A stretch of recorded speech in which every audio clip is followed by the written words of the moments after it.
8-ci dərsdən davam edirik. Artıq footprint-ə deməli giriş elədik. Deməli, əslində footprint nədir? Birinci bunu başa düşək.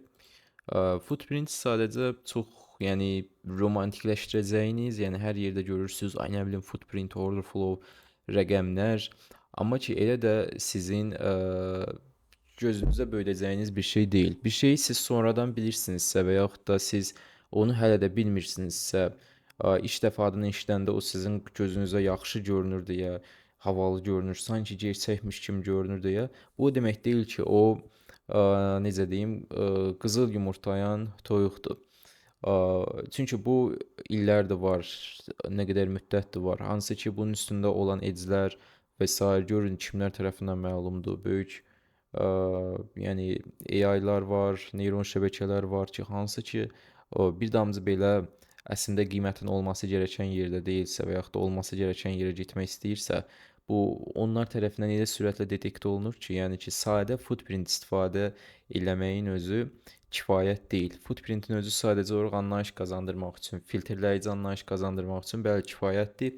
Amma bununla bağlı heç bir edge, yəni heç bir statistiki körpünü də eyni zamanda onlayn tapa bilməzsiniz. Ümumiyyətlə, həqiqətən işləyən bir yanaşmanı heç birini siz onlayn internetdə hər kəsə açıq paylaşılmış, demək olar ki, tapmağınız çətin məsələdir. Çünki bilirsiniz necədir? Ümumi olaraq işləyən bir yanaşma, yəni elə bir şeydir ki, yəni statistik olaraq illərlə, yəni ki, o elə bir şeydir ki, baxın, həqiqətən qızıl yumurtlayan toyuq odur. Ona görə də ki, həqiqətən bir yanaşması olanlar belə bunu edəcəyi ilk məsələ odur ki, bunu gizlətməlidir. Hər kəsdən, yəni ki, bir növ ya private saxlamalıdır, ya private öyrətməlidir. Yəni necəsə bunun strategiyası publikdə, internetə sızmamalıdır. Çünki yəni sizə gülünc belə gələ bilər. Yəni 13 yaşlı bir uşaq belə bir statistiki yanaşma tapa bilər, edge tapa bilər. Hansı ki bu statistiki körpüsü var. Hə, həmin o uşaqdan belə bir, yəni hedge fund belə həqiqətən işləyirsə onu ondan oğurlaya bilər. Öz avantajından istifadə edə bilər. Və yaxud da nə halınıza gəlirsə. Məsələn dedim indi bunu. İndi amma ki, öyrənməlisiniz. Footprinti layerlərdən biridir. Modelin məsəl üçün bir neçə hissəsi ola bilər. Onun düzdür, həssas hissəsi Harras teoremi, yəni data analizi, datanın distributionu, məsəl üçün normal paylanma və s. Həcmin əsas maraq zonalarıdır. Bunlar tərpənməz hissədir, ən əsas filtrdir. Amma ondan sonra eyni zamanda footprintdə Harrazın prosesini görmək üçün sizə çox kömək olacaq. Footprint ayaq izidir. Yəni aqressiv iştirakçıların ayaq izi, hansı qiymət səviyyəsində icra olunmuş həcmi rəqəmlərlə görə bildiyimiz alətdir. Hər qiymət səviyyəsində icra olunmuş həcmi, hər qiymət tikində 0.25 tikdə icra olunmuş həcmi göstərən bir alətdir. Növləri var. 3 dənə növündən danışacağıq. Ask bit footprint ən təməl, ən çox istifadə olunan budur. Volume footprint və bir də delta footprint. Hər birinin istifadə məqsədləri və yaxud da hər birinin istifadədəki rolu, edci müxtəlifdir. Məsəl üçün absorptionu görmək üçün ən rahat istifadə olunanlardan biri delta ola bilər və yaxud da bir tərəfli absorptionu görmək üçün istifadə olunanlar yaxşı olar ki, ask bit footprinti olsun. Ümumi həcmdən istifadə edəndə isə bu sadəcə ümumi volume profile kimi adi volume göstərir. Bunlara toxunacağıq. Deməli, footprint necə formalaşır? Deyək ki, 3 dənəlik alış market əmri gəldi. Qiymət hal-hazırda $5 qiymətindədir. 3 dənəlik alış market əmri getdi, doldurdu. 3 dənəlik satış limit əmrini. Alış market satış limiti doldurur. Da bunların üstə çox durmuram, son 3 dərsdə çox danışdım burada. Bu zaman nə baş verir? 3 dənəsi gedir də burada 3 dənə gözləyən passiv likvidliyi istehlak elədiyinə görə qiymət $5-dan $6 qalxır. Çünki bu likvidlik artıq istehlak olundu. Hazırki qiymət olur yuxarıdakı qiymət. Bu zaman burada icra eləyən, yəni marketə girib və icra olunan 3 dənəlik alış market əmri, baxın, ayaq izi kimi footprintdə qalır. Məsəl üçün, sıradan şam belə görünür, footprint, ask bit footprint şamı isə belə görünür. Bunun iki tərəfi var.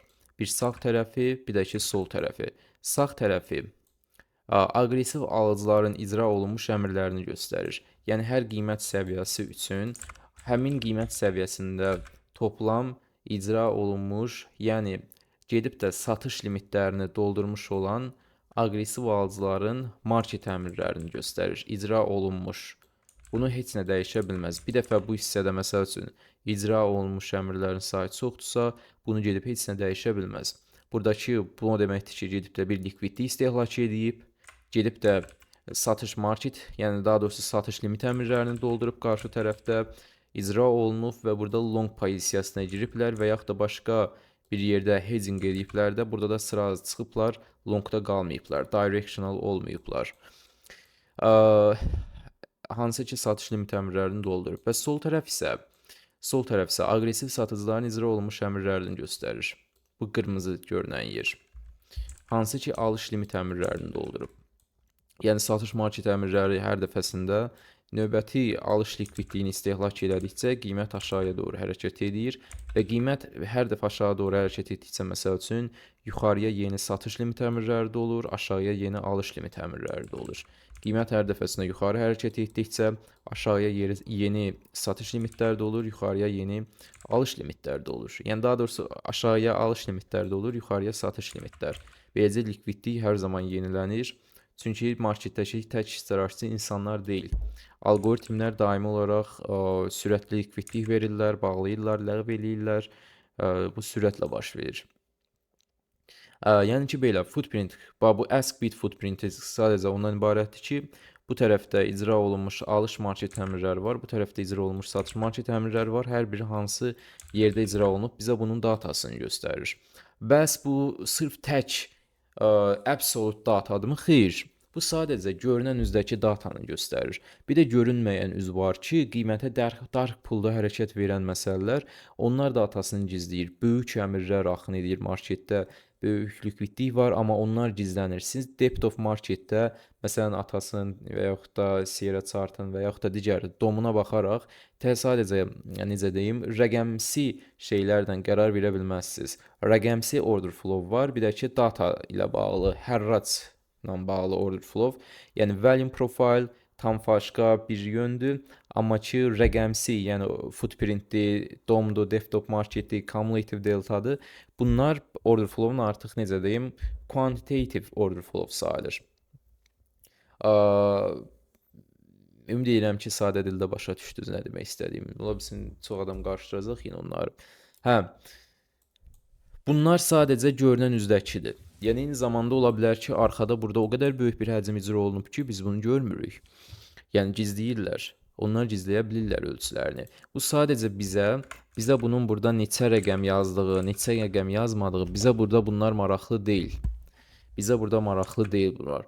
Və bir də TradingView-nun footprintində üstün cəhəti burasındadır ki, TradingView-nun footprinti data, yəni order datası ilə yox, tick datası ilə hesablayır.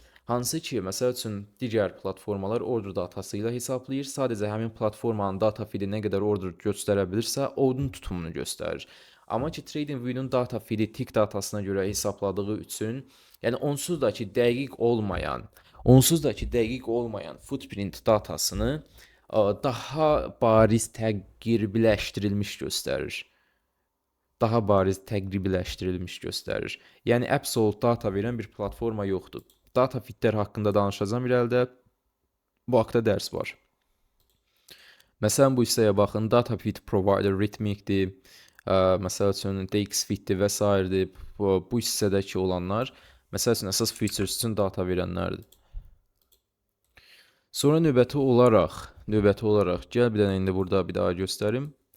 Və bir də ask bid footprintində deməli, demişdik ki, yuxarı qiymətdəki satış limit əmrlərinə ask deyilir. Askı dolduranlar isə aqressiv alıcılar. Yəni, dolmuş ask əmrləri, başqa bir deyişlə, sağ tərəf aqressiv iştirakçıların dolmuş əmrləri olsa da, onların doldurduğu əmrlər isə ask, yəni ask tərəfdir. Və satıcıların əmrləri isə aqressiv sell market əmrləri olmuş olsa da, bunların doldurduğu əmrlər bid əmrləridir, yəni alış əmrləridir. Bunları burada deyə bilərsiniz, mən niyə bilməliyəm? Qarşı tərəfdə biləcəksiniz ki, artıq bunların təməlini bilmək qarşı tərəfdə sizə nə qədər kömək eləyir. Deməli, şam açılıb bağlana kimi baş vermiş əmr axını deyək ki, belədir. Nə qədər satışda olub, alıcılar nə qədər satış ucuz qiymətdən alışı doldurub, nə qədər alış ucuz baha qiymətdən satışı doldurub. Deyək, qiymət burada açılıb, almanın qiyməti burada açılıb.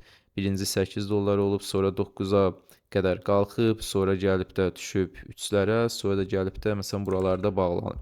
Bax, həmin şam bunu göstərir. Şam açılıb bağlanana kimi qiymətin hərəkəti deyək ki, belə olub. Almanın qiymət həddləri də belədir. Məsəl üçün 4 manat qiymət həddində bu qədər alış 133 dənə satış marşrutu əmri icra olunub, 68 dənə alış marşrutu əmri icra olunub. Məsəl üçün 8 dollar qiymətində 125 dənə satış marşrutu əmri, 117 dənə 117 dənə isə alış marşrutu əmri. Ən çox likvidliyə harda tələbat olub? Gördüyünüz kimi baxın bu zonalarda ən çox likvidliyə tələbat olub. Burada normal paylanma formalaşacaq. Qarşı tərəfdə bunu başa düşəcəksiniz. Qrafiki isə əsas, məsəl üçün chart hissəsində footprint belə görünür və bir daha bunu TradingView-da da birazdan göstərəcəm ki, videonun ən sonunda izah edəcəm TradingView-yu footprint-ə uyğun necə düzəltmək lazımdır. Value footprint nəyə göstərir? Value footprint, yəni ayrı-ayrı, məsələn biz burada ask bit footprintində nəyə görürük?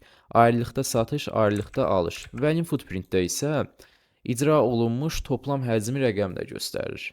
Yəni, deyək ki, burada ayrı-ayrı idi də, 59 satış alışı doldurub, ucuz qiymətə 40 da alış var. Bunların cəmi 99, belə 99. Məsəl üçün deyək ki, burada 139 satış, 95 alış, cəmi 234, belə. Value footprint isə sadəcə qiymət həddində icra olunmuş toplamı göstərir. Yəni, ayrı satışla alış ayrı-ayrı yox, toplam göstərir. Belə. Və bir də delta footprint var. Delta footprintdən əlavə delta sözünü mən burada açsımsa, delta haqqında danışaq. Delta alış və satış həcminin fərqini göstərir. Deltanın işarəsi ümumiyyətlə belədir, riyaziyyatda, fizikada falan. Delta bərabərdir buy volume çıxılsın sell volume. Buy volume nədir? Aqressiv alış əmrlərinin doldurduğu satış limit əmrlər. Sell volume nədir? Aqressiv satış əmrlərinin doldurduğu passiv alış limit əmrləri. Məsələn, bir şamda toplam 50 alış əmri, 30 satış əmri icra olunubsa, həmin şamın deltası 50-dən 30-u çıxırıq. 30-dan, yəni satışdan alış çıxılmır, alışdan satış çıxılır. Məsələn, 30 alış əmri, 50 satış əmri icra olunubsa, delta nə qədər olacaq? 30-dan 50-yi çıxırıq, negativ 20. Və bir də şamların ayaqlarına fikir versəniz, görərsiniz ki, burada bəzi datalar var. Bunlar nədir? Məsəl üçün, satışın altında görürsünüz 429 yazılıb. Bu nədir? Bu toplam bu cərgədə, yəni toplam bu şam açılıb bağlanana kimi həmin şamda icra olunmuş satış market əmrlərinin təqribi sayıdır. Yenə deyirəm, dəqiq deyil. Heç bir platforma dəqiq göstərmir. Sizin gördüyünüz çox cüzi bir hissəsidir əmr axınının. O da retail platformalarda bundan yaxşı pul qazanırlar. Yəni ki, bir növ footprinted, order flow-dur. Bunu şablon işlətmək olmaz. Sizin qəşəng bir kontekstiniz, qəşəng bir filtrlənmiş statistiki körpünüz olmalıdır. Kör-körənə footprintə baxım. Ay nə bilim, bura 54, buraya 59 yazılıb, belə eləyim, alan satandan çoxdur, short, long. Bu ancaq qumardır, yenə deyirəm. Bu zibildir. Footprint özündə təklikdə apartula bir zibildir. Amma yanaşmalarda yaxşı istifadə edədinsə, özü kömək ola bilər. Amma özlüyündə apartula. Sadəcə footprint istifadə edə bilərsənmi? Xeyr. Sadəcə footprintin özü heç bir anlam ifadə eləmir. Və toplam alışlar isə 386-dır. Bunları görürsüz, bir də burada məsəl üçün delta var. Eyni zamanda burada da var. Delta nədir? Alış çıxılsın satış. Alış tərəfi çıxılsın satış tərəfi, yəni mənfi 43. Pozitiv olsaydı pozitiv olardı. Mənfi 43. Delta footprint nədir bəs? Yəqin ki, başa düşürsünüz nə demək istədiyimi. Bir qiymət həddində icra olunmuş alış və satış əmrlərinin fərqini göstərir. Bir qiymət həddində. Yəni ki, məsələn, burada 40 alış, 59 satış, 40-dan 59 çıxanda mənfi 19. Getdi, sonra 73 alışdı, 47 satışdı, çıxdı 26, pozitiv 26. 108, 6, pozitiv 2, görürsünüz, negativ deltada olur. Yəni 11-dən 24-ü çıxanda bu qiymət həddində gəldi negativ 13 delta. Yəni qiymət, məsəl üçün deyək ki, 4 dollar olanda delta negativ 13 oldu. qiymət 6 dollar olanda delta 2 oldu. Delta da eyni zamanda absorption, exhaustion məsələsində istifadə oluna bilər. Qarşı tərəfdə öyrənəcəksiniz bu haqda, amma indidən bir balaca bir şey verim, spoiler. Deməli deyək ki, qiymət belə-belə arta-arta gedir. Qiymət arta-arta gəldi. Bu hissədə görürük ki, delta, yəni müsbət, pozitiv delta, alış deltası birdən-birə aqressiv artmağa başlayır, artmağa başlayır, amma qiymət tərpənmir. Bu nə deməkdir? Alıcıların sayı satıcıların sayından qat-qat çox olsa da, delta, yəni ki, çox böyüməyə başlasa belə, olduğundan böyüməyə başlasa belə, iştirakçılar qiymətə təsir edə bilmirlər alıcılar. Bu nə deməkdir? Alıcılar qarşı tərəfdə bir qaya ilə rastlaşıblar. Yəni pasiv satış limit likvidliyi ilə, satış likvidliyi ilə qarşılaşıblar. Qiyməti yuxarı daşıya bilmirlər. Qiymət yuxarıya daşıya bilməyəndə isə satıcıların da biraz adam aktivləşməsi ilə aşağıda qiymətdəki likvidlikləri istehlak etməyə doğru gedirlər. Absorption haqqında izah edəcəm, narahat olmayın. Bir-bir baxın, bir-bir baxın. Bircə ayınızı ayırın, nə olar? Baxın deyirəm. Bu dərslər məndən ötürü deyil, sizdən ötürüdür. Sizdən ötürüdür ki, yəni ki, həqiqətən formalaşasınız, mən o dediyim o trader olasınız. Baxın, sizdən ötürü bunların hamısını bir-bir əlimlə düzəltmişəm. Bir-bir əlimlə düzəltmişəm. Valla ürəyim yanır. Mənə yazanlar var ki, ay nə bilim filan kəs belə dedi, Allahdır, mənə bura depozit elədi, ora depozit elədi, uçurdum. Ha belə gedib aldadılmayın. Hamısı scammerdır. Nə bilim filan kəs dedi ki, mən onsuz da çox qazanıram, gəl sən depozit elə, sən də qazan. Ha belə şeylərə inanmayın. Belə şeylərə inanmayın. Qazanan heç vaxt deməz ki, gəl sən də şey elə, mən sənə də qazandırım. Gedər öz şeyinlə məşğul olar. Yəni necə deyim, ürəyim götürmür. Bu qədər saflıqlarından istifadə edirlər, məlumatsızlıqlarından istifadə edirlər. Düz deyib, bu video 100 nəfərdən çox insan şey eləməyəcək ki, o 100-200 nəfər gözü açılmış insan tərəfindən görüləcək təbii ki. Onlar görsə belə, əslində bilməyəcək ki, bu videonun içində nə var, bu videonun içində mən bunları danışıram, yoxsa yox. Amma yenə də mənim bildiyim odur ki, bu videoya baxan 200 nəfər də olsa, 100 nəfər də olsa, bilirəm ki, gedəcək onlar da öyrədəcək. Onları da səhv yoldan çıxardacaq. Yəni mənim heç vaxtı elə bir məqsədim olmur ki, hamıya birdən-birə çatım. Mən bilirəm ki, məni 2 nəfər belə baxsa, həmin o 2 nəfər də gedib də başqa birini düzgün yola çəkə biləcək. Deməli, delta footprint də bundan ibarətdir. Yəni delta footprintdə özlüyündə sadəcə təqribləşdirilmiş istifadə edirik. Yenə deyirəm, bunlar ümumi icebergin görünən üzüdür. Dataların əksəriyyəti gizlədilir. Hamısı rəqəm və rəqəm görə bilmirsiniz. Sadəcə TradingView-nun tick datasının fərqi orasındadır ki, tick datası bir yolluq bilirsən ki, tikə görə hesablayır. Amma order datasında orderların hamısı görünmür. Tick datası necədir? Məsələn, qiymət bir tik yuxarı hərəkət edirsə, bu bir dənə alış həcmi kimi yuvarlaqlaşdırır, bir tik aşağı hərəkət etdirsə satış həcmi. Bu da saniyədə sürətlə, mikrosaniyədə o qədər çox olur ki, bunu təqribləşdirir də tick datasına halında göstərir. Yəni ona görə də müxtəlif platformalarda hər birində eyni qiymət həddində müxtəlif rəqəmlər görəcəksiniz. Eyni data feedində, fərqli datalar feedində müxtəlif rəqəmlər görəcəksiniz. Dəqiq deyil. Son olaraq həcm footprint belə görünür, delta footprint də belə görünür. İndi gəlin keçək, mən TradingView-də footprinti özümə uyğun necə uyğunlaşdırmışam bu haqda danışmağa. Deməli, ümumiyyətlə TradingView-da footprint istifadə etməkdən ötürü premium abunəlik lazımdır. Premium abunəliyi bir aylıq ödənişsiz götürüb işlədə bilərsiniz. Vaxtı qutaranda yeni hesab açıb da başqa kartınız varsa ondan da yenə də işlətmək olur. Yəni ki, bir müddət özünüzü toparlayana qədər, piyat olana qədər bir şey fırlada bilərsiniz TradingView abunəliyini. Elə çətin bir şey deyil, problem deyil. Deyək, yaxşı, footprinti mən burada hardan əlavə edirsiniz? Yuxarıda baxın, burada candle-ın yanında, bar style yanında, baxın, görürsünüz, burada volume footprint var. Başqa session volume, burada da gözəl şeylər var, amma bunlar lazım deyil hələlik. Volume footprint. Bunu seçdiniz, hətta ulduzlaya bilərsiniz ki, əlinizin altında olsun burada. Deməli, mən özüm üçün istifadə edədiyim footprint ayarlarını göstərmək istəyirəm. Bir dəqiqə gözləyin. Deməli, mənim özümdə olan footprintlər görürsünüz nə? Belədir. Bunun ayarlarını birinci sıfırda sizdə necə olacaq? Sıfırda apply defaults. O Isabel. İncə hər şey sıfırdan yox. Nəysə. Defaultlara qaytardıq. Defaultlar belə görünəcək, səliqəsizdir. Ona görə bəzi şeyləri dəyişmək lazımdır. Row size burada manual seçirik. Burada 100 çox səliqəsizdir. Yəni bu row size nədir? Ticks per row. Hər şeydə, yəni hər şeydə rowun içində, hər sıranın içində neçə dənə şey olacaq, tik olacaq. Neçə tikli gəlazini göstərəcək. Məsəl üçün nə? Deyək ki, qiymət Nasdaqda bir tik nə qədər idi? 0.25. Deyək ki, 25.728, burada da qiymət 25.727.25. Görürsünüz, bunlar arasında hardasa 3 tiklik fərq var. Məsəl üçün, bir seçsək burada, bir seçsək burada. Görürsünüz ki, necə oldu? İndi hər tik üçün bir dənəsini qoydu. Amma görürsünüz ki, siz qiyməti normal yerə böyüdəndə tik arada hər tik üçün göstərir deyə o qədər kiçik olur ki, siz təxminləşdirə də bilmirsiniz, görə də bilmirsiniz, çətinlik çəkirsiniz. Ona görə mənim özümdə bunu tik və tik qoymuram. Tik və tik çünki qrafiki görmək, bir mənə çıxartmaq çətindir.